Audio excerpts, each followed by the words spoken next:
Welcome to Ability Assistance. My name is Phyllis Jones, Chair of the North Andover Commission on Ability Assistance. Today our guest is the Auditor for the Commonwealth of Massachusetts, DiZoglio. Welcome. This is the first time we've had you on the show since you've been State Auditor. Last time you were State Senator, so thank you, welcome. Thank you so much for having me. It is great to be back in North Andover, my home district, as your former state representative, your former state senator, now your state auditor. I love North Andover. I love being here. I love being downtown. And I'm really, really excited to also be joined by Bobo here today. I don't know why Bobo's so upset today, your wonderful pup. Yeah, but you know, he's had a long day at work today too, so that could be it. He might be tired. So again, thank you for joining us. I wanted to cover a few different things. Let's start with exactly what is the State Auditor? Sure, absolutely. So first and foremost, my name is DiZoglio. I humbly serve as State Auditor for the Commonwealth of Massachusetts.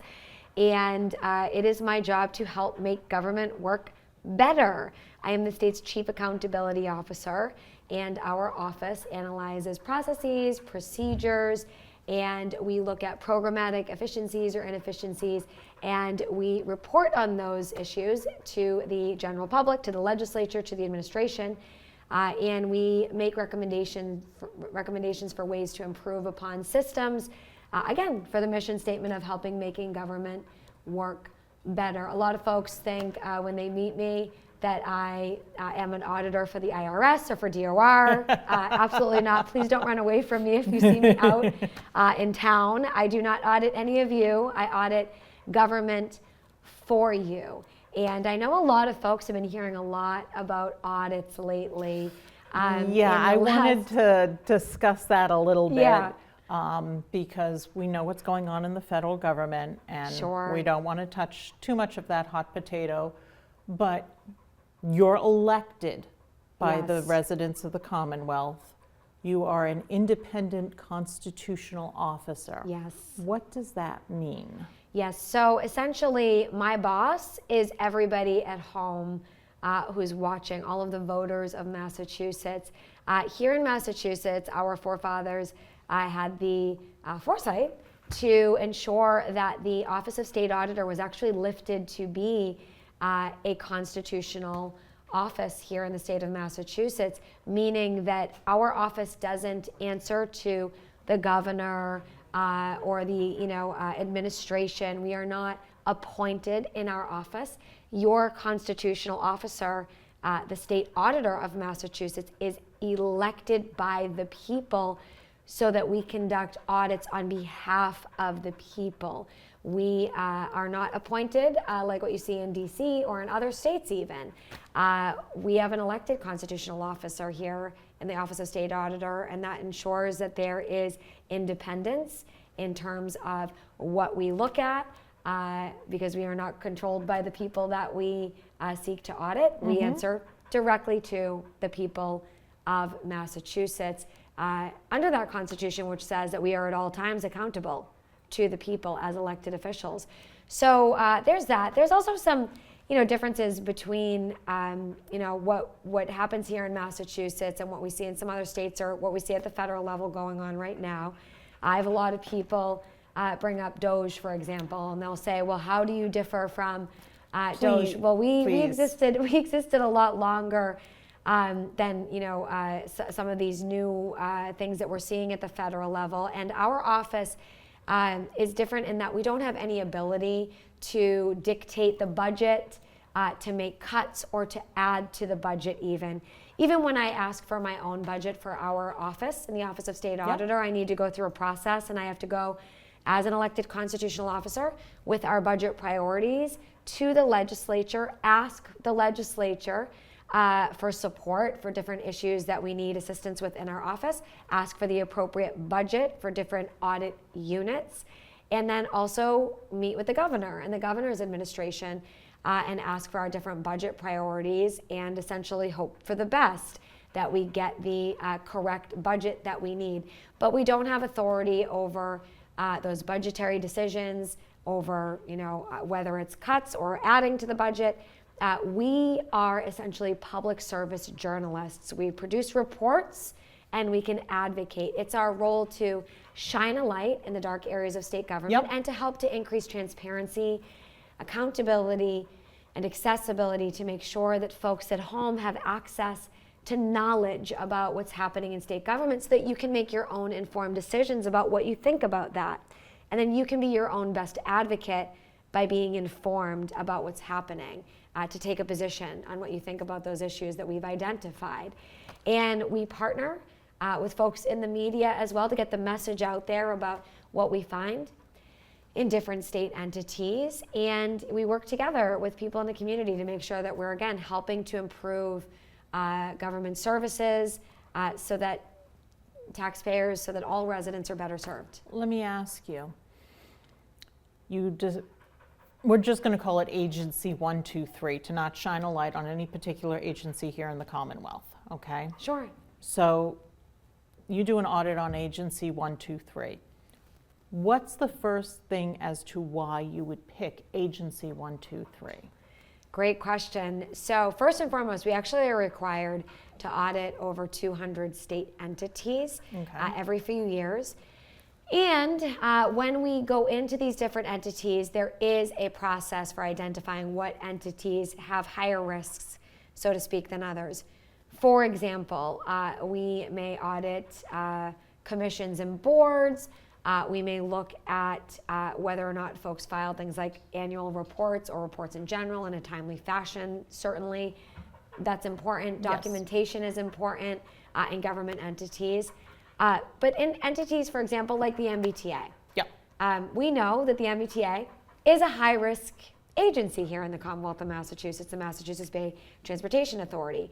In recent years, we've seen trains catching on fire, derailment after derailment. We've seen that ceiling tiles have fallen, nearly striking folks, in these subway stations. And we in the Office of State Auditor, a lot of folks might think, well, what does the Office of State Auditor have to do with safety or performance at the MBTA?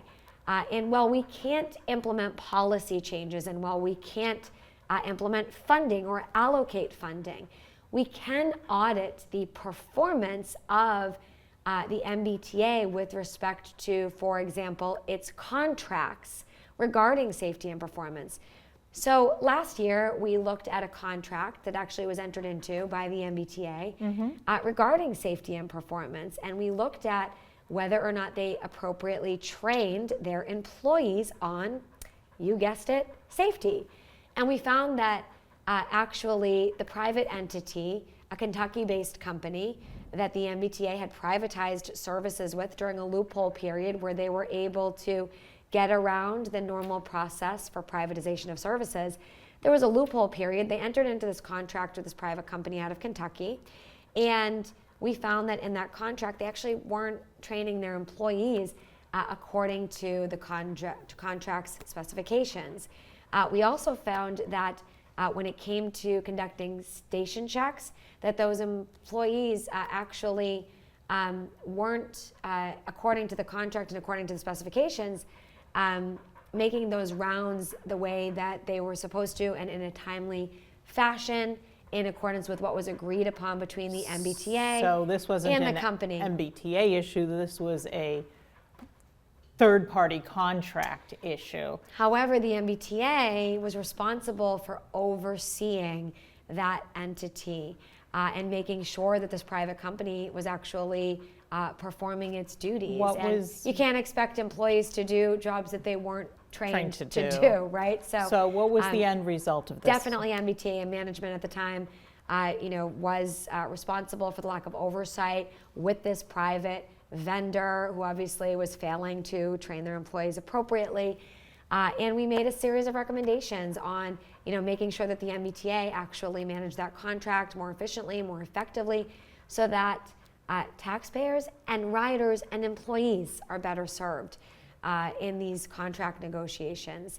But we do those risk assessments, based on a host of things, and a lot of times based on folks calling our office and raising awareness about potential issues in these state entities. The MBTA I used as an example because it's a very salient example where most folks know that the MBTA has been riddled with challenges, especially in recent years.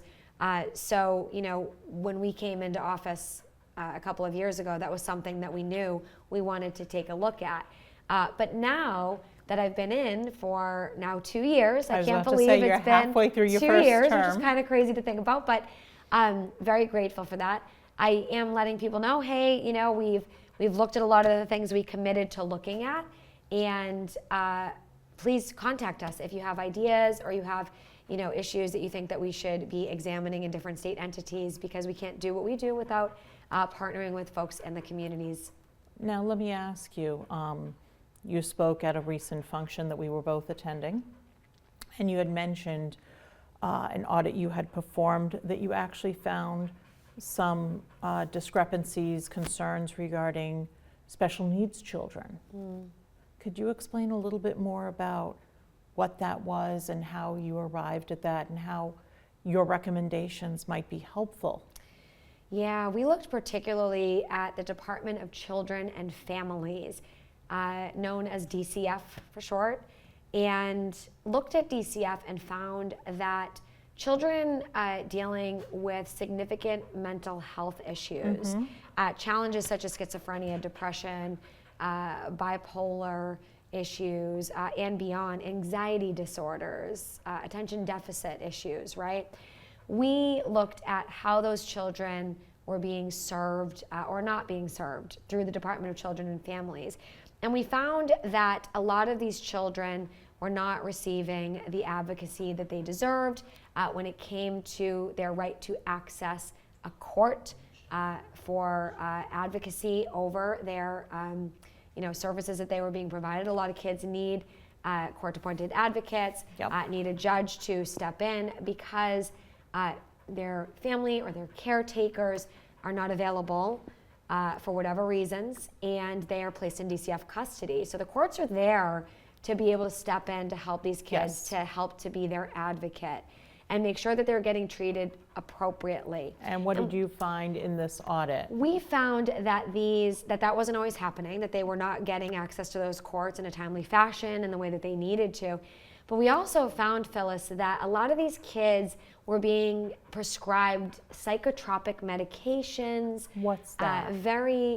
Medications that are very powerful drugs, essentially, that are given to these children for mental health challenges. Yes. And we found that those very powerful prescription drugs were being given to these children without those children being monitored appropriately, without those children being offered and provided services such as therapy, counseling, behavioral health therapy, and getting access to those resources alongside of those prescription drugs, essentially being given prescription medications with little oversight and without the behavioral health component, without the therapy, without the counseling services that they needed. And that is unacceptable. You're absolutely right, because I can tell you, you know my son, and he does have he's on the spectrum, and he does have a lot of other needs. And it takes a lot to be able to balance making sure that the medications are proper, that they're, receiving appropriate care, and, so it takes a lot to do that. And it's very important, especially children whose parents, for whatever reason, don't have the ability to step in and take care of that.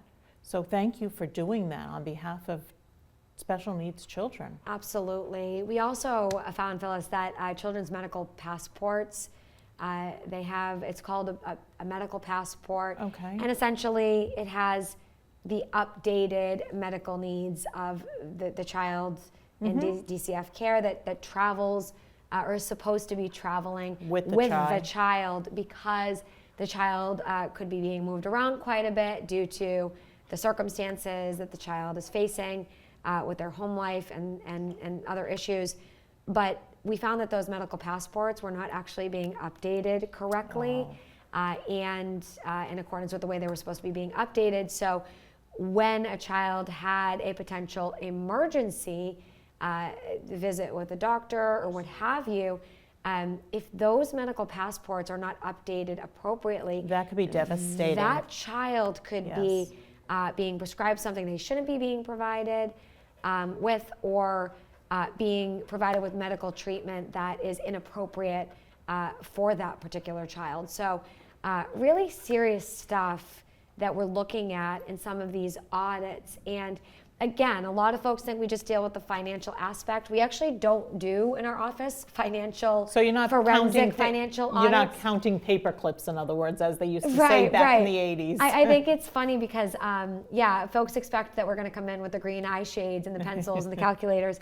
And well, of course, there are financial components to the audits that we do. The Office of State Auditor actually does what's called performance audits. That's what we're required to do under law. A lot of folks will think of forensic financial audits, and certainly there are auditing firms who do that type of work. Our office is not the office that does that work in state government. We do performance audits, and we look at, where the money's spent, if it's being spent appropriately, efficiently, and effectively, of course, but we do that in conjunction with these performance aspects, these policy aspects, again, to make sure that these entities are operating at their best on behalf of taxpayers and all residents, these children certainly included in that. So we were really happy that DCF did agree to begin taking immediate action on these issues, and we will be revisiting how they've made progress and what progress they've made to make sure that we're tracking progress. Because these reports, obviously, we can keep doing report after report, but if entities are not responsive, then obviously it could amount to a hill of beans afterwards if they're not taking action. So we do follow up with these agencies within 6 months' time, and we do what's called a post-audit review, and we ask them how they're doing, if they're making updates, what those updates look like, if they have resolved these issues, and if they've taken action to address our concerns. No, that's fantastic, and again, thank you. I look forward to seeing some additional audits you might be doing that help other people with disabilities maybe finding funding for making things a little bit more ADA compliant. That's been a big thing. That's been a big thing for the commission. We've been auditing different state entities actually regarding ADA compliance and making recommendations to them if they are out of compliance. Also, we look at things that you might not really suspect have to do with the subject matter, but I think it's important to mention that we audit entities such as the Office of Business Development, for example. Yep. And we looked at ways that they present opportunities to folks in our communities across the board, and if that is being done in a way that is accessible to all and not just some folks in our communities, right? And we looked at whether or not different tax credit opportunities, tax incentive opportunities were made available to persons with disabilities and others, and we found areas for improvement in the Office of Business Development. Wonderful. Yeah, and we made recommendations for how to increase accessibility. We also look at website accessibility, and we looked at UMass Amherst, for example, recently. We looked at the UMasses across the board, University of Massachusetts. And in a recent audit of UMass Amherst, we did look at that website accessibility, and we looked at ways that they could improve upon ensuring that, I believe it was captions, for example, were made available, and that the contrast level was appropriate between the verbiage that was on the screen and the backdrop to make sure that you could actually see what was, what you were reading. That's the whole point of having the captions. Which I will say for me, that a lot of times I can't make out the difference. I have a little bit of astigmatism. It's not awful. I deal with it. No line bifocals. Yes. And we want to make sure that folks of all ability levels are able to, see those captions and to, or hear the audio or get access in whatever way they need to be able to get access. So even like the contrast is something that's raised to us that our team actually looks at on these different websites.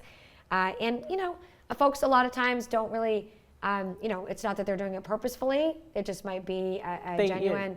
You don't realize it until you need it. So our office goes in and says, hey, FYI, you could do a little bit better here to make this more accessible, and we're making this set of recommendations. We audited the Merrimack Valley Regional Transit Authority. You see those MIVA, those colorful MIVA buses that are going around our area. Actually, former state rep Christina Minicucci works over there now. Yes, she does. She's been very helpful in educating our office on some of the great things that they've been doing over there. But we actually were able to do some work over at that Regional Transit Authority, and we made recommendations on how to better handle complaints for persons with disabilities for their paratransit services, to make sure folks were getting increased access to those bus services, regardless of their ability. So thank you for inviting me on to talk about this stuff today, for sure. Thank you. We in the Office of State Auditor have been very busy in recent months, and we look forward to continuing to work alongside of you. And we'd love to have you back to hear more about what you've been able to do in terms of maybe finding more ways that you've been able to help those of all different types of abilities. So thank you for taking the time. I know you have an incredibly busy schedule, but we appreciate you being here. Thanks for having me. It's always great to be in North Andover. And please, anybody watching at home, please feel free to contact us at any time. And we look forward to seeing you in the downtown, I don't know, maybe at Heavenly Donuts or some other wonderful local coffee shop or local restaurant here. I am a person who frequently you can find downtown. So I will see you all soon. Thank you. You can reach Auditor DiZoglio's office by calling 617-727-2075. You can also reach her via email at auditor, that's AUDITOR, at massauditor.gov. Now this is a special episode, so in our regular April show, our guests from the Federation for Children with Special Needs will be back to discuss their new respite care program. In May, we will be joined by State Representative Adrian Ramos, and we're consistently looking for new topics to explore here at Ability Assistance. We would truly love to know what topics you would like more information about. If there are any specific topics that you would like more information about, please email me directly at pjones@northandoverma.gov or call me directly at 978-494-0136. In addition to watching through your cable station, you can catch all of our programs on demand via YouTube, the Cablecast app through Roku and Apple TV, the Cablecast app through your phone or tablet's app stores, the Town of North Andover's website, the Commission's Facebook page, the North Andover CAM website, and all of our podcasts are rolled out audio on Podbean. Thank you.